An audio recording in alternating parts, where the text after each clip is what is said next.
Olá! Hoje a gente vai fazer uma coisa um pouquinho diferente. Vamos imaginar que estamos montando um negócio do zero, agora, na nossa cozinha. O produto, Marmitas Fitness.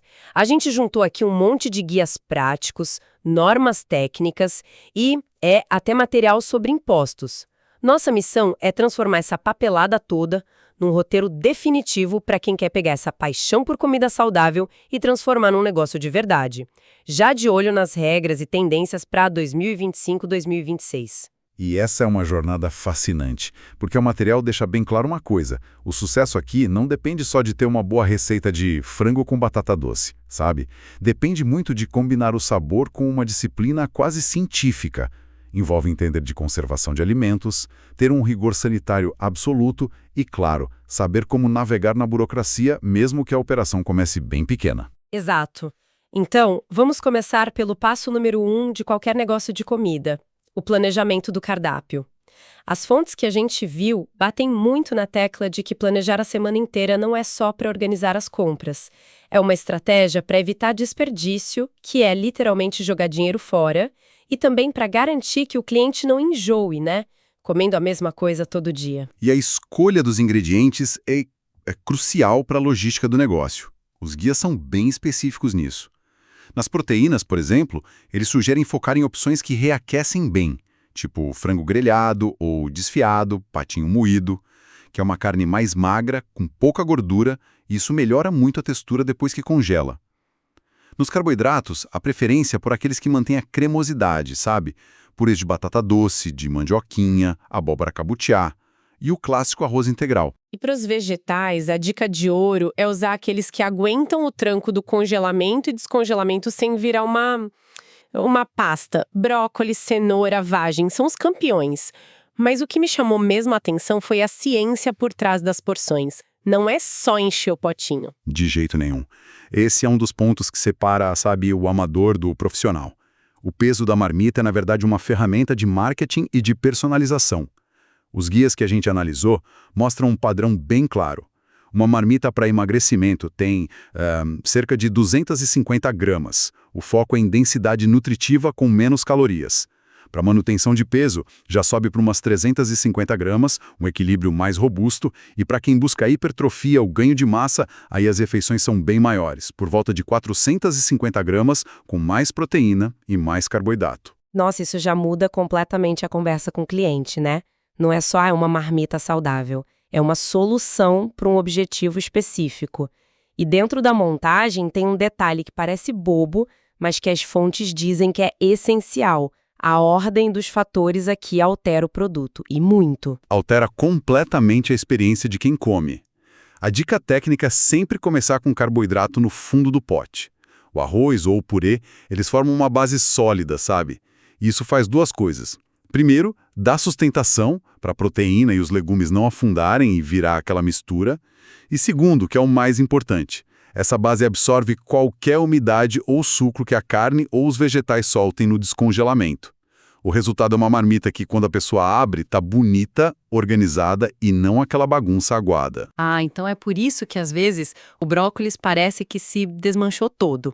E falando nisso, tem outro segredo que os guias apontam como um erro clássico de quem está começando: o ponto do cozimento. Exato. Um dos erros que eu mais vejo descritos no material é esse: entregar uma marmita que vira uma sopa de legumes depois de ir para o micro-ondas. O segredo para evitar isso que as fontes martelam é a técnica do al dente. A ideia é subcozinhar levemente. Legumes, massas, eles precisam sair da panela um pouco mais firmes do que o ponto ideal, porque o cozimento vai terminar no micro-ondas do cliente. Isso garante a textura perfeita. Faz todo sentido. E o processo não acaba aí, né? Depois de tudo cozido e montado, vem a etapa do resfriamento. Eu imagino que a pressa aqui seja a inimiga da perfeição. É a inimiga da textura, para ser mais preciso.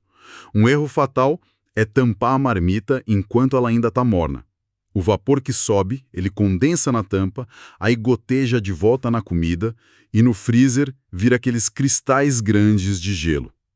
São esses cristais que queimam a comida, alteram a estrutura das células e deixam a carne borrachuda, o purê aguado. A regra é clara: A comida precisa atingir a temperatura ambiente ou ser resfriada na geladeira antes de ser tampada e congelada.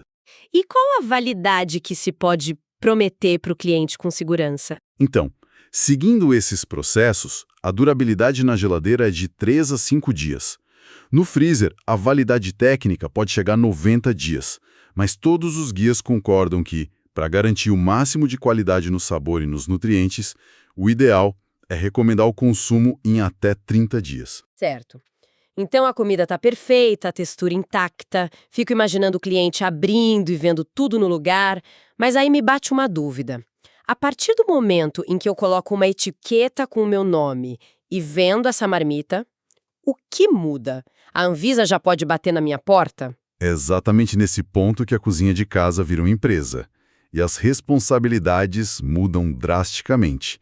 E sim, a Anvisa pode bater na sua porta. A transição de cozinhar para si para cozinhar para os outros é o gatilho legal.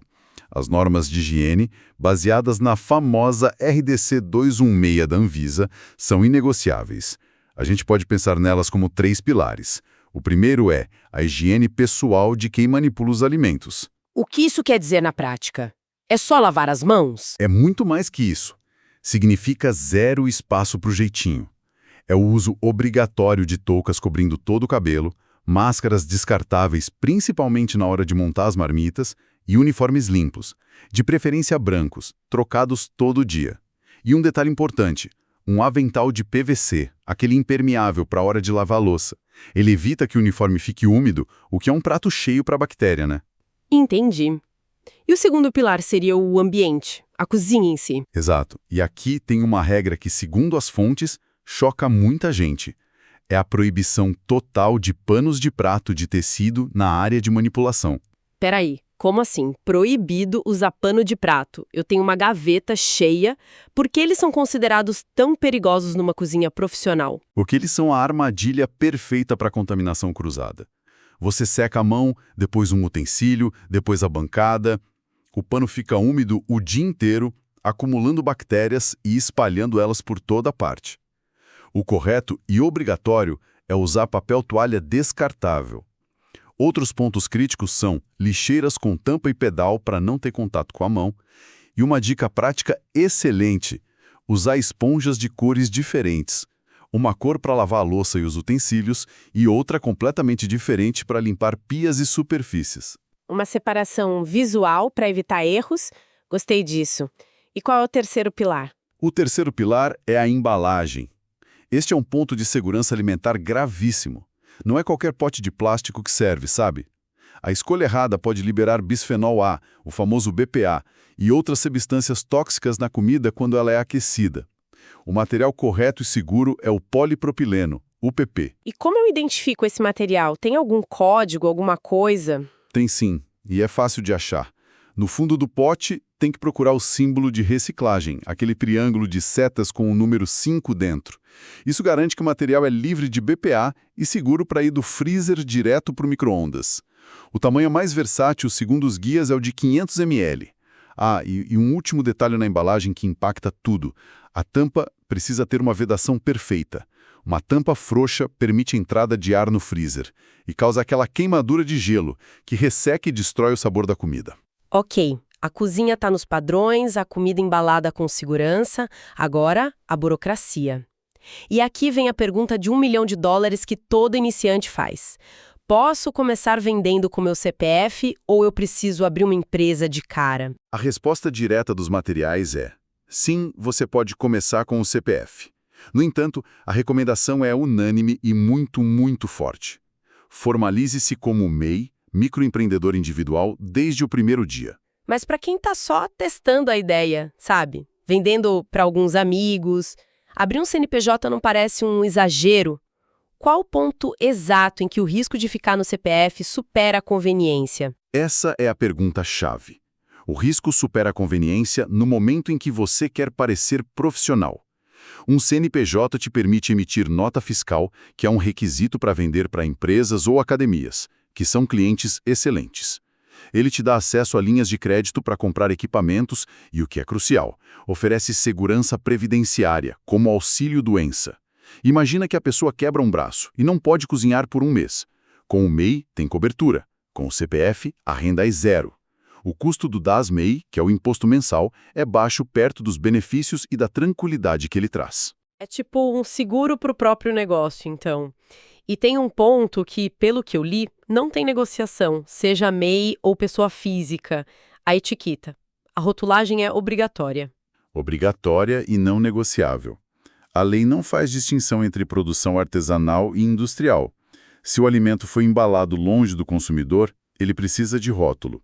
E a lista de informações é bem específica. O que exatamente precisa constar ali? Precisa ter o nome do produto bem claro, a data de fabricação e a de validade, que para congelados a menos 18 graus é de até 90 dias.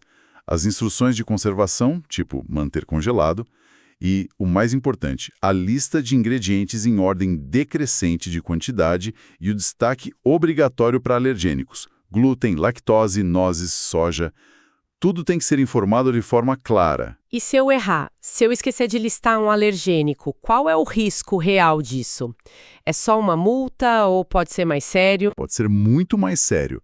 Além de multas pesadas, a omissão de um alergênico pode causar uma reação grave em um cliente, o que pode levar a processos judiciais por dano à saúde. A responsabilidade é imensa. E olhando para frente, a partir de 2025, as novas regras de rotulagem nutricional se consolidam. A tabela agora tem um padrão visual obrigatório, com fundo branco e letras pretas, para facilitar a leitura. E tem também a famosa rotulagem frontal, o símbolo da lupa, que alerta para alto teor de açúcar, gordura ou sódio. Mas as marmitas fitness geralmente fogem disso, certo? Exatamente. O que pode até ser usado como um argumento de venda. Enquanto vários produtos industrializados vêm com alertas, a sua marmita se destaca pela ausência deles. Mas é fundamental conhecer a regra para estar em conformidade. Ok, entendi a parte legal do MEI e da rotulagem. Mas e o dinheiro? Como a Receita Federal enxerga isso tudo? A Vigilância Sanitária e a Receita podem bater na porta de qualquer jeito, né? Esse é um ponto que o material desmistifica muito bem. São duas fiscalizações diferentes, com focos diferentes. A vigilância sanitária se preocupa com a saúde pública.